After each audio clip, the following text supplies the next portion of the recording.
Sou do clube tantas vezes campeão, fascina pela sua disciplina, o Fluminense me domina, eu tenho amor ao tricolor.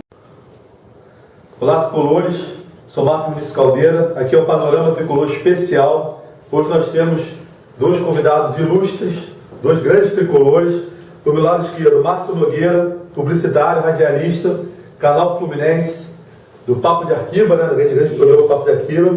Do meu lado direito, Lúcio Barral, também publicitário, para a gente aquecer as turbinas para o segundo semestre, falar um pouco de Fluminense, dos acontecimentos que estão por vir. Então, começar com o Márcio.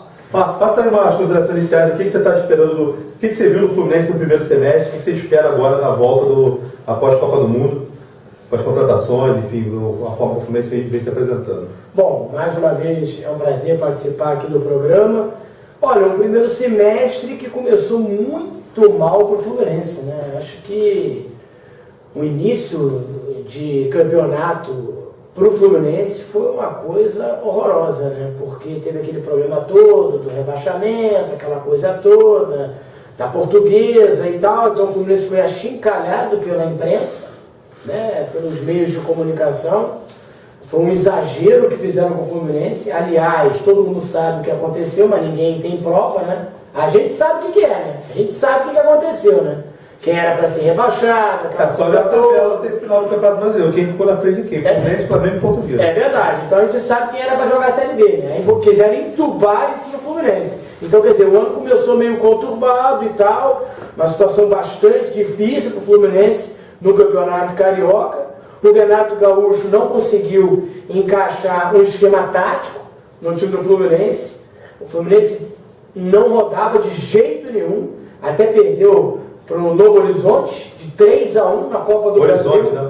Horizonte, de novo, né? E eu estava lá naquele jogo em Fortaleza, deixei de passar quinta-feira na noite em Fortaleza lá, comendo caranguejo, que é a quinta-feira do caranguejada, para ir lá para o estádio. Tomou de 3-1 e era para ser de 4. E se o Renato Gaúcho, aí foi um grande erro do Fluminense nesse primeiro semestre, porque se o Renato Gaúcho ele cai depois daquele jogo e chega o Cristóvão, que chegou logo depois do jogo contra o Vasco, o Cristóvão chegaria, mudaria a postura do Fluminense só no bate-papo, e aí o Fluminense não perdia para o Vasco da Gama no Campeonato Carioca. Aí tomou aquele baile, perdeu de 1-0, mas o time, né, péssimo. O Fluminense não viu a cor da bola naquele jogo contra o Vasco da Gama. E aí, o que acontece? Traz o Cristóvão. E da noite pro dia o Fluminense começa a jogar muita bola, não foi pouca não. Meteu 5-0 no Horizonte, não sei o que, o pessoal fala que tá no começo. Aquela coisa. Você o jogador ali também, né?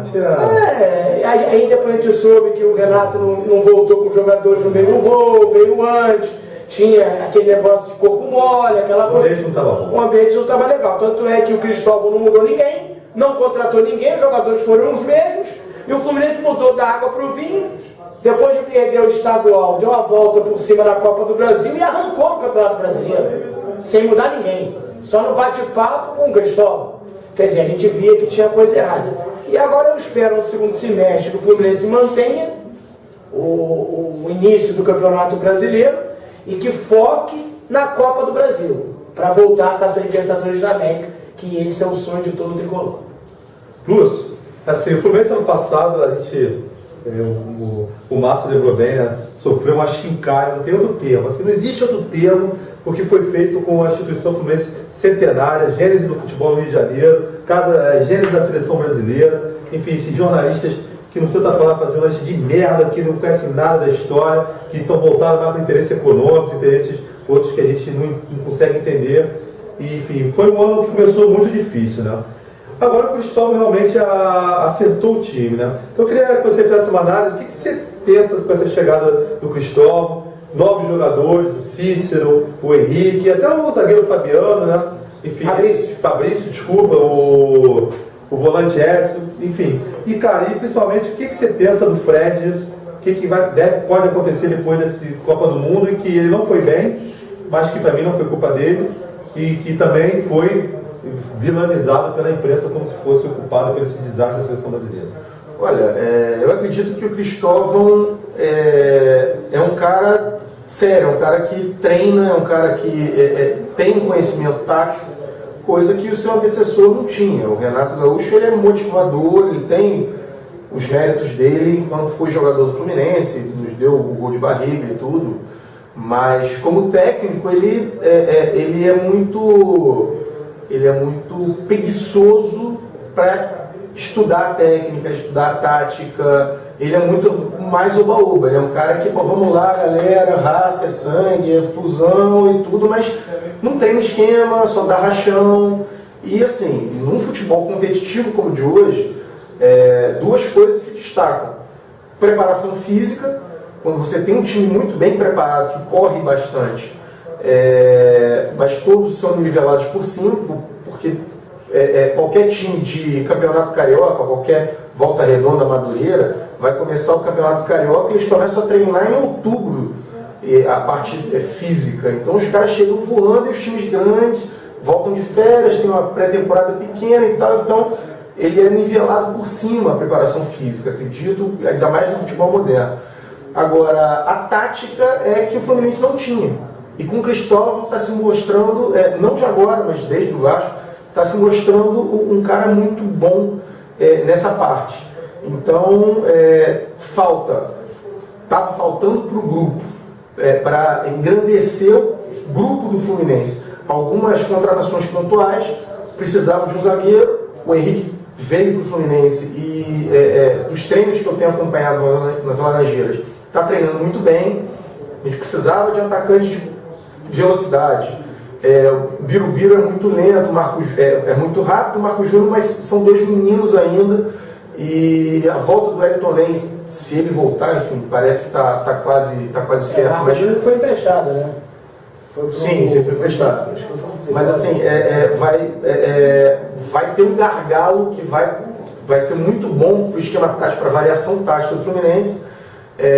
Parece que o lateral está voltando. O Cícero no meio campo, ele é muito versátil. Ele no Fluminense ele jogava de segundo homem de meio campo. Ele pode se deslocar para primeiro ou para terceiro, jogando ou junto com o Jean, ou junto com o Diguinho, ou mais encostado no Conca, substituindo o Wagner. Enfim, ele é versátil no meio campo e vai ser tem material humano para trabalhar agora. Então a gente precisava de um elenco mais robusto, porque o Campeonato Brasileiro é longo e essas peças estão vindo, e eu acho que tem tudo para o Fluminense fazer uma grande campanha. Pode brigar pelo título, acredito que vai brigar com o Cruzeiro, mais 1, 2 no máximo. O resto vai brigar lá na meiuca do campeonato, não tem elenco. Acho que o maior concorrente do Fluminense hoje é o Cruzeiro. E cara, tem que lembrar também que depois daquele cataclisma do segundo semestre, né, tanto dentro de campo quanto fora de campo, né, o Fluminense deu uma estabilizada no seu clima político, né, ou seja, a relação com a Unimed, que estava meio problemática, deu uma tranquilizada. Assim, o Mário Bittencourt, que hoje é o vice de futebol, é um cara que, apesar de não ser da área, né, mas assim, um cara que está no Fluminense há séculos, desde a época do rebaixamento. Acho que ele é um cara que tem uma grande jogada do Peter. Cara, assim, essa questão do Mário Bittencourt. Eu acho que o Mário Bittencourt primeiro. O Mário Bittencourt, ele ano passado no tribunal, usou o tribunal para defender o Fluminense para a mídia, não precisava defender o Fluminense no tribunal porque era ganho, então ele usou para defender a instituição, né, se cacifou. Né, eu acho que é um cara muito inteligente, a gente conversei com ele, um cara inteligentíssimo. Já teve no futebol do Fluminense. A chegada do Mário Bittencourt, né, eu acho que ele tem um bom relacionamento com o Celso Bausch. E por que eu digo que foi uma jogada muito boa do Peter? Porque o Mário Bittencourt, todo mundo sabe, ele é meu amigo inclusive, e o sonho dele é ser presidente do Fluminense. Eu acho que inclusive é isso. Então, o que acontece? Com a saída do Peter daqui a 3 anos, Quem vai vir como candidato é o Mário. Eu também acho que tem um bom trâmite com o Celso Barros. Então foi uma grande jogada do Peter. Então amenizou a questão política por conta disso, que agora vai ser um elo, né? Chegou também o Paulo Angione, que é outro cara que também tem um bom relacionamento com o Celso Barros. A chegada do Cristóvão também deu uma segurada na questão do técnico, porque o Celso queria o Renato, aquela coisa. E não foi só isso não. A chegada do Cristóvão, assim, o Celso Barros teve que dar uma entubada, porque, cara, não foi pouca a entrevista do Celso Barros, uma entrevista totalmente destrambelhada, assim, chutando o pau da barraca, nem parece que é um dirigente de uma grande empresa. É porque ele ficou chateado, porque ele combinou uma coisa numa reunião com o Peter. E no dia seguinte o Peter fez outra. Ele também foi contrariado, né? Exatamente. Então, aí o que acontece? Com a chegada do Mário Bittencourt, com a chegada do Angione, que é amigo particular do Celso Barros, o que o Peter fez? Vamos amenizar isso aqui. Vou dar uma segurada. E aí, com a chegada do Cristóvão, mesmo não tendo o consentimento do Celso Barros, os resultados foram aparecendo, aí o Celso Barros ficou na dele. Aí abraçou aquela coisa toda. E não adianta, futebol, se o resultado aparece, todo mundo se abraça. Isso é fato. Se a bola começar a entrar, o Fluminense começar a ganhar, não tem problema político nenhum. Todo mundo se abraça, tudo maravilhoso. E foi o que aconteceu. O Fluminense começou a jogar bonito com o Cristóvão. Aí foi tudo se encaixando e a gente torce para que vá assim até o final do ano. Porque se o Fluminense, politicamente, continuar da maneira que está agora, ele tem tudo para chegar lá na frente, não tem errado. O time é bom, o técnico é bom, tem um bom ambiente de trabalho, então só há um motivo para o Fluminense não ir bem nesse campeonato brasileiro, é a questão política. Como a questão política aparentemente está amenizada, está tranquila, o Fluminense vai chegar nesse campeonato desse ano. Pessoal, infelizmente a gente está terminando. Só uma última questão aqui para o Lúcio. Que mudança você faria no Fluminense com essa chegada desse pessoal? Cícero titular, quem sai de Guinho, Henrique vem para titular mesmo, Wellington vem entrando, quem sairia, enfim, o que você pensa? Eles estão treinando, né? Eu acho que é um problema, uma dor de cabeça que todo técnico gosta. É algo que é mais fácil você trabalhar até a vaidade com muitas peças do que você ter que colocar um jogador tecnicamente fraco. Você tem que botar um Fábio Braga no time que vira e mexe tinha que colocar. Então é complicado. Eu acho que está treinando, eu acho que o NEM tem vaga na ponta, mas aí vai botar o Fred enfiado, o Sobis numa ponta e o NEM na outra, vai desguarnecer o meio campo, jogar com 3 atacantes, ou os 3, ou os outros 2, o NEM e o Sobis jogam como falsos meias, falsos pontas do meio para frente. Enfim, isso tudo tem que ser treinado, mas eu não tenho uma formação ideal para o Fluminense hoje, até porque parece que está vindo mais gente. Então, acho que é lateral aí. E a questão do Fred, a gente torce para que o Fred esqueça a Copa do Mundo, que a seleção dele é o Fluminense. Então, ele vai, enfim... Eu acho que o Fred vem arrebentando, assim, é um problema pro Fluminense. Vai ter um Coca para dar passo para ele, né? O Fluminense trouxe, vamos ser sérios, o Fluminense trouxe o Walter, pensando já na valorização do Fred. A Unimed precisa recuperar algum dinheiro, o Fluminense tem algum dinheiro aí para receber, mas acho que, enfim, acho que ele vem, acho que o Fred vai continuar, vai querer mostrar... ele tem o Conca, né? Na seleção não tinha o Conca. Então... E eu queria agradecer aqui muito a participação do Márcio, ao Lúcio, que voltem mais vezes aqui, que voltem ao programa, não só no especial, e que um dia voltem também para falar sobre enquanto tricolor, a vida, falar a formação enquanto tricolor. Muito obrigado. Pessoal, até o próximo Panorama Especial. Esse panorama aqui deve ir ao ar. O jogo por cima já rolou, então eu espero que já tenha mais 3 pontos na cachola. Até a próxima. Abraço. Abraço.